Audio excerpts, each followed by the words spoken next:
Hello, good morning. Welcome back to another video, you guys. Today we are talking about the E92 M3, and I feel like this is a good time to be talking about it because I'm just now wrapping up the majority of maintenance that I have been doing on this car. Now, I say the majority of maintenance like, you know, I'm done with it, but I'm obviously not, being that I have a Bosch part sitting in the passenger seat. One of my primary O2s actually just went out, and that is the reality of owning an E92 M3 that is nearing 100,000 miles. I'm at 99,496 miles, hoping to hit 100K this weekend. I think we can do it. I think we can do it. So this video is going to be in response to a lot of the questions I've been getting from you guys. Is the E92 M3 worth it? Is it a good car to buy if you're trying to find a cheaper sports car, like a cheaper BMW?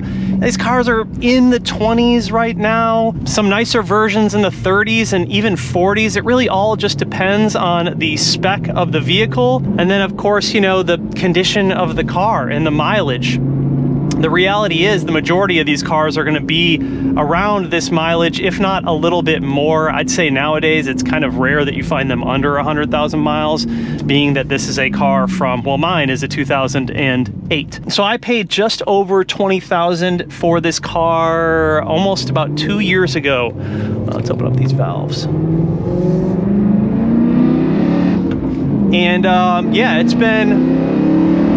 Oh man, I love this car, you guys. Like, I have put so much time and money into this car, maintaining this car, just because it is, it's a forever car for me, having this car. And you know, about a year ago, I contemplated selling it, and I'm so glad that I didn't, man. I'm so glad that this is one of the cars that is just going to stay in the stable forever, and I decided to really put forth the money and time and effort into this car to maintain it and make sure that it's a really good example of an E92 M3. So, on that topic of maintenance, I have spent a lot of money on this car. If you're anything like me, I like my cars to drive as if it was the day that that car just drove off of the showroom floor, and then a little bit better, tailored a little bit more towards performance and what I prefer to get out of the car. This car now, after a couple of years of ownership, is flawless. Like, this thing is really, really, really set. It's dialed. You know, I'm just running into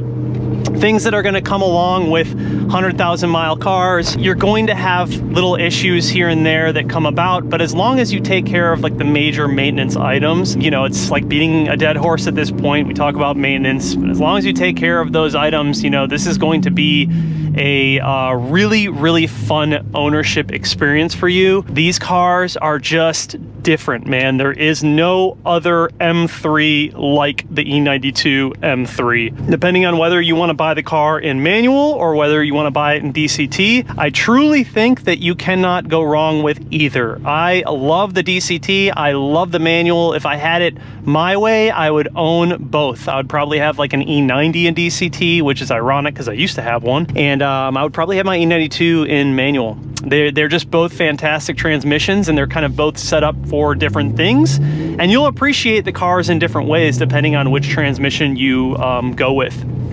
The DCTs in these cars are super, super fun, especially once you start tuning the car and get the thing dialed in. They're just a blast to drive. So as far as maintenance, you can really expect a lot of the usual things that come along with any higher mileage, older BMW. A lot of suspension bushings, suspension arms that need to be replaced, valve covers, O2 sensors, clutch if you have a manual, shift shaft seals, drive shaft center support bearings, and there's of course many other items, which, you know, we don't have enough time in this video to go through them all, but if you guys are interested in everything that I have replaced on this car, I have built a spreadsheet out. I'll have it linked down below. It literally goes through every single maintenance item that I've had to replace, the cost of everything, direct links. I try to do that to give people an idea of what the ownership experience experience is like. For me, I am fortunate enough to be able to own a car like this and to be able to afford it. But I'll be honest with you guys, if I was 18 years old again and I wasn't owning my Honda Civic at the time and I tried to get into one of these, it would just financially be too much for me. I would have been stretched thin because these cars are not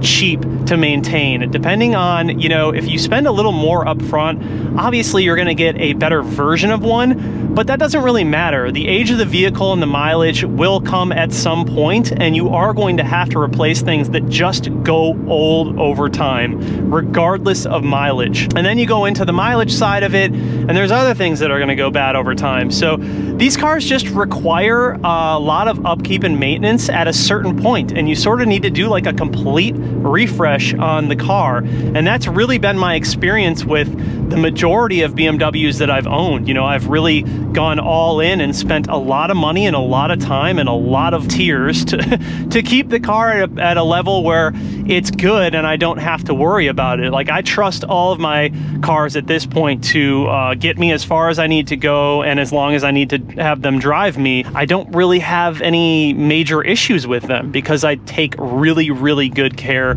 of them. I mean, these are older BMW performance vehicles. They are going to require much more maintenance than that of, like, you know, a newer M340 or the G80, obviously, anything like that. So they are not cheap. You know, the parts are still expensive on these cars, relatively expensive. I guess that all depends on, you know, what you can afford, but in general, they are expensive. I think that if we look back to where I was a little bit younger, I would have just stuck with my Honda because it was cheap and easy to drive, and those things last forever and you really don't have to do much to them. Same with like any sort of like Toyota. At this point in my life, obviously it's a little bit different. I don't have to worry so much about these cars being the most reliable things on the planet. They're just like my weekend fun cars. However, I do drive them during the week into the shop here and there and all around. But nonetheless, ownership experience with this car has just been incredible. You know, I think that even when it comes down to like the maintenance and getting these cars to drive good and spending that sort of time and money on them, the amount of smiles that it gives back to me, it's just worth it. So I'm willing to go that far in with this car. Now, like I said, you know, I've spent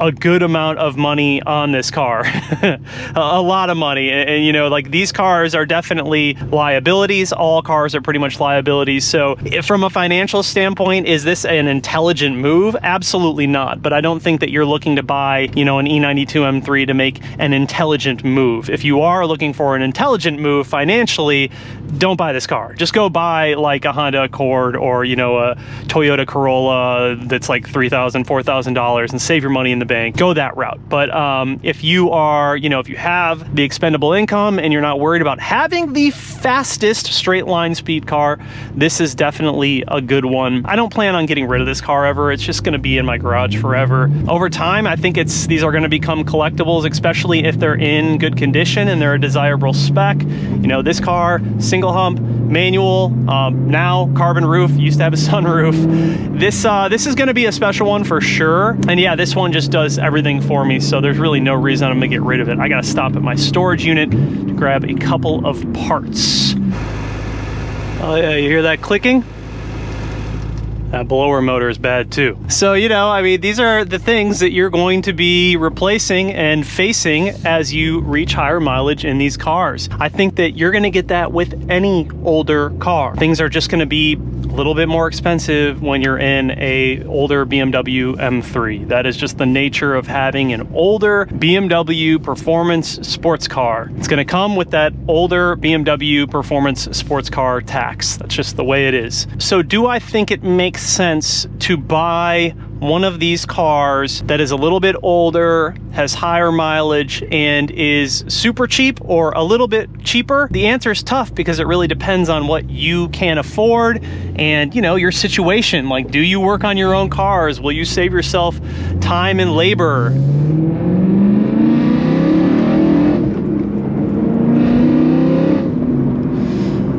For me, yeah, of course it's worth it. I absolutely love this car. I do all of the work on this car myself. Obviously, I work at a shop as well, so I get the benefits of having, you know, workspace, a lift, wholesale cost on parts. Like, it's not as expensive for me to own this car as it would be for your average Joe.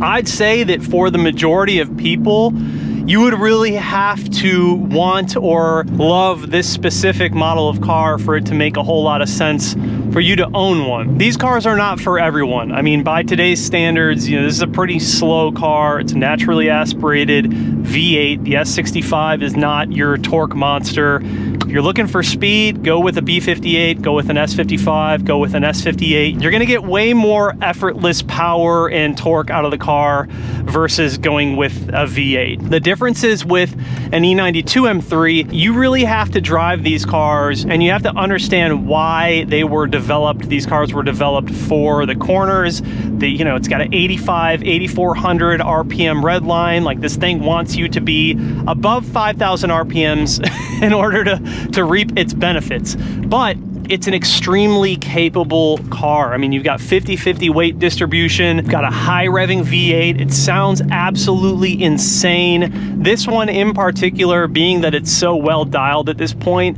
just drives so freaking good. It's just an absolute blast of a car to own. But again, you have to sort of get it to that point if you're buying an older one. Now, let's say you go on the flip side and you're, you know, spending a little bit more money and you're gonna get one with lower miles. Sure, you can be in a position to where the car will be better suited all around right out of the gate, but it's still going to take money to maintain it. There are still going to be things that go wrong eventually. That is just the reality of owning an older BMW M3. It doesn't matter how much you spend on it. At some point, you are going to have to replace things like rod bearings. You're going to have to replace things like your valve covers. You're going to have to replace things like bushings and suspension arms. It's going to happen. I don't care how much you spend on your M3. I don't care how many miles it actually has on it. That is just the nature of owning one of these cars. Is it worth it? Again, that's ultimately a decision that you and your checking account are going to have to make. For me, it is worth it. Like, I just absolutely love this car, the way that it handles, the way that it looks. I think that this is like peak BMW design era. The way that it sounds, the way that it functions, I just love it, man. Like, I don't need to have all of like the newest tech in my cars, but we do have to keep in mind that I have a newer VW Tiguan at home that is the car that we take when we go on like road trips or any longer drives. So for those sort of things, I mean, it makes sense. Like, would I want to be driving this all over the country? Probably not. But if you're looking for a second car that is going to be a sports car, these are just incredible. But again, it really just comes down to like, what is important to you out of a sports car and how much do you want to spend? $20,000, $30,000, you know, you can get F82s in that price range nowadays, maybe some F80s. Like you guys saw recently, we picked up an M4 for $23,000. That has a whole ton of issues that we're going to have to take care of, and that's going to cost a lot of money too. It's just a matter of fact that these older BMW performance cars, they take time and they take money, and there's no way of getting around that. You are going to have to address maintenance on these cars to really take advantage of the ownership experience and have a good time and good journey owning the car. The majority of problems that we see nowadays are people who are buying these cars and they're expecting to just be able to drive them and not maintain them, and then they realize, oh shit, it's going to take a ton of money to fix this, that, and the other thing, and then they just offload them, and that sort of just like snowballs into the next owner and to the next owner, and they don't know what to replace, they don't know how to replace it, they don't do it correctly, they don't put quality parts on it, and you just end up with these really clapped out versions of these cars. And when I first bought this car,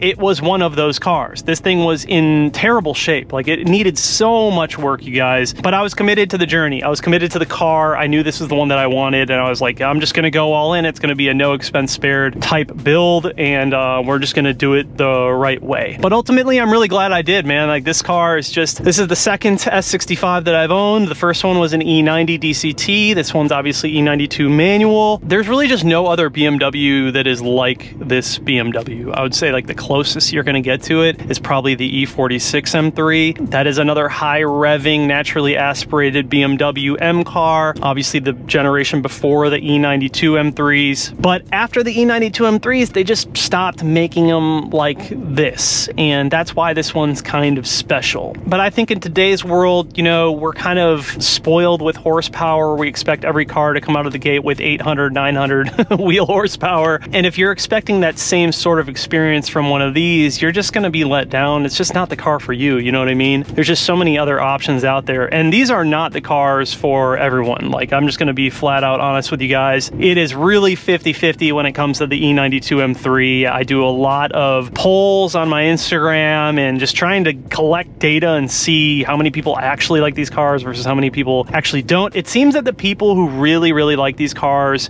you know, they're all about them. Like, they're all in on the E9X platform, and there is no like middle ground. You either love them or you hate them. But a lot of the newer BMW enthusiasts, they think these are trash because they're just slow. You know, they're not like your 0 to 60 car. They're not like easily tunable to make a ton of power. They do require more maintenance. Like, you can't be afraid to break out your tools if you own one of these cars. For someone like me who's able to work on these cars and has a little bit more experience, it's effortless because I know if something goes wrong, I'm just going to be able to fix it. Obviously, unless it's like catastrophic engine failure and I have to replace the motor, that would of course suck. But I don't think we're going to be at that point with this car because I'm not really going crazy with the car. I'm keeping it pretty conservative. I'm on a stage 2 evolved tune, have been now for the better part of, I don't know, 4 months or something like that. I drive this car, you guys. Like, I don't baby this car. You know, I fully intend on getting what I want out of my E92 M3. It is a performance car. It's meant to be driven that way. I'm not going to just, you know, take it to Cars and Coffee and let it sit and let people look at it. I want to be out driving these cars. And if something fails, then something fails and I fix it. But, you know, for someone who is buying their first E92 M3, that might be a game changer. That might be something that they're not willing to take on as a new owner into like a BMW, an older BMW platform. There's just better options if you don't want to have to maintain things and, you know, work on the car. A lot of the stuff that I address is preventative. A lot of people who own these cars, they don't really make a move until they have to. It's reactive. So they're, you know, replacing parts as they go bad. I try to nip things in the butt before that because I don't want to have to deal with it. Now, obviously, things like an O2 sensor going bad, I mean, this is going to happen once you start going with different exhaust options and tunes and all that. Those are things that I fully expect. That's like a wearable, in my opinion. That's like a brake pad, brake rotor. Like, those are wearables. They are going to go bad over time. Tires, you know what I mean? Switch cameras. But yeah, that's the overall gist of it when owning one of these cars, thinking about buying an E92 M3. There are things that are just going to go bad because it's an older car. It's a 2008 model on my E92 M3. God, I just love this thing though, man. Like, the body lines and the way that these E92 M3s look. I don't know, they just don't make them like they used to, you know what I mean? Like, everything is so big nowadays, and these were like the perfect two-door sports car, in my opinion. They just look so damn good, man. I love the way that the E9X and the E8X platforms look. I love the rounded off edges. Everything wasn't colossal and weighed a bunch. You still had lightweight, good-looking sports cars, and that is what I love about this platform. A lot of you guys were asking where my wing went, so I do have a GT4 wing that is not on the car right now. I do have a separate trunk that doesn't have drill holes as well, but the wing is over at the body shop. I decided to have it re-cleared. A lot of these wings that come from Taiwan, they have like a gel coat on them, and the gel coat just doesn't look very good. And after I did my carbon fiber roof, I mean, this thing looks freaking flawless, dude. It's like brand new. I decided to have the rear wing re-cleared as well with like proper clear coat, so it looks basically flawless. People seem to be very 50-50, hit or miss on the wing. I like it. I like the way it looks. Honestly, I think both styles look really good. It blends in more like this with regular traffic, I guess you could say. It doesn't look like a crazy club sport car with the big wing, but I also like the crazy club sport approach with the big wing. I think both just look really sick on this car. But yeah, 10 out of 10, man. This car is just, oh, it's just so good. Like, it ticks all the boxes for me.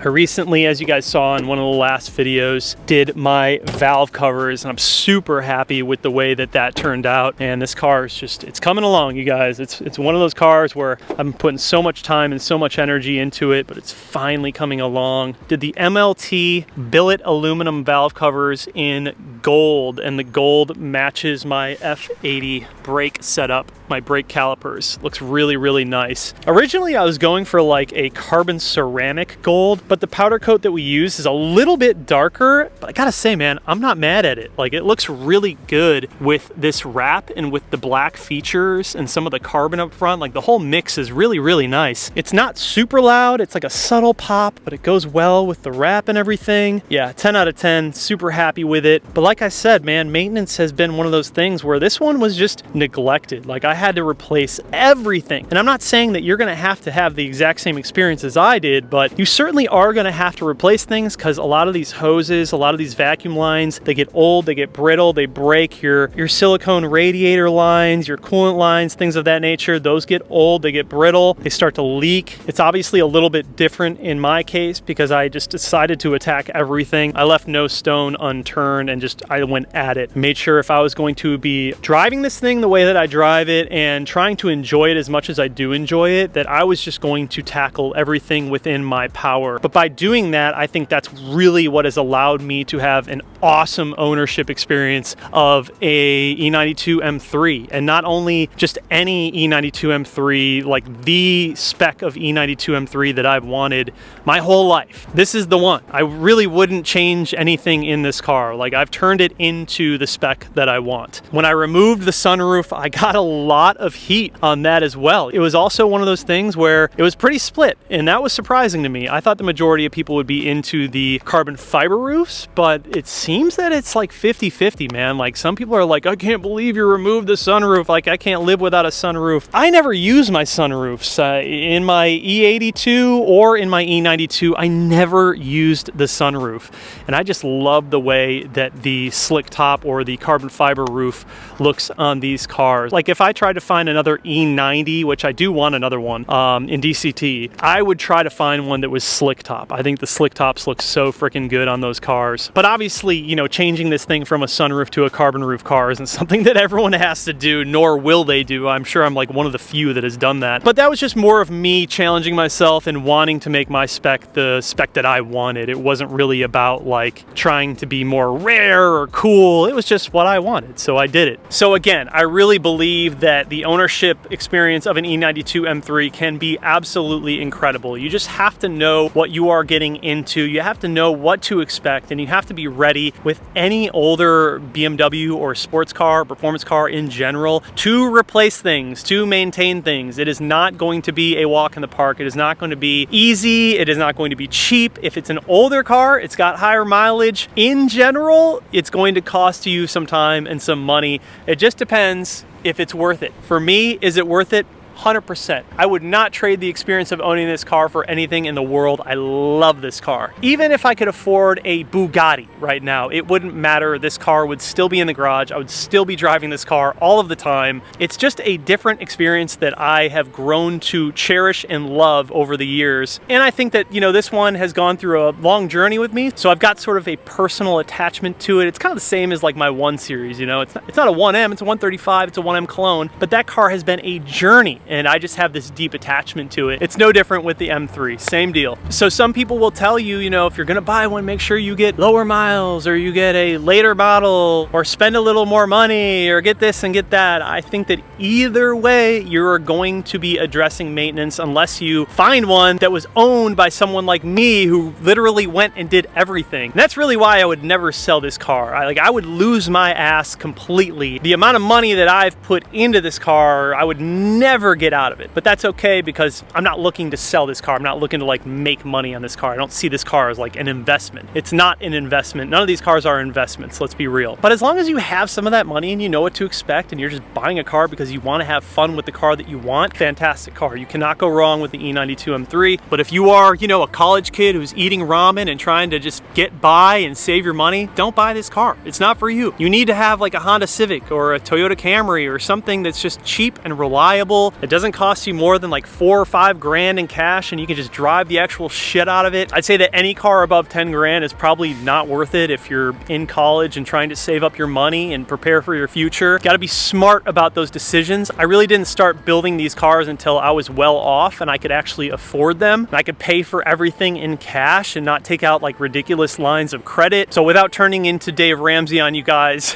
I think it's just wise to, you know, buy the car that you can afford, expect to spend some money on maintenance with these cars, but just know if you're able to do it, if you're at the point in your life where you're able to do it and buy one of these cars, it is a killer experience and you are going to absolutely love it for what it is. It's like having a little piece of BMW history, which who knows, maybe the G80s like in 20, 30 years will be the same way. For me, I've driven every single BMW M model car. I drive 800, 900, 1,000 plus wheel horsepower M cars at the shop all of the time. But every time I get back in my little E92 M3, it just brings nothing but smiles. It is a special, special car. So as always, you guys, I appreciate you watching the video. Like I said before, I'll have the spreadsheet linked down below for you guys of all the maintenance I've done on this car. I think that that helps out a lot of people as to what they can expect or what upgrades they should look for. There's just so many parts on the market for these cars, and there's a lot of junk, a lot of good stuff, but a lot of junk. So I try to make sure that the parts that I'm picking are good, are quality, and those are the ones that I'm going to recommend to you guys. If you guys enjoyed the video, please like the video. It certainly helps with the YouTube algorithm. And of course, subscribe to the channel if you're new here, but I'll see you in the next one. Peace out.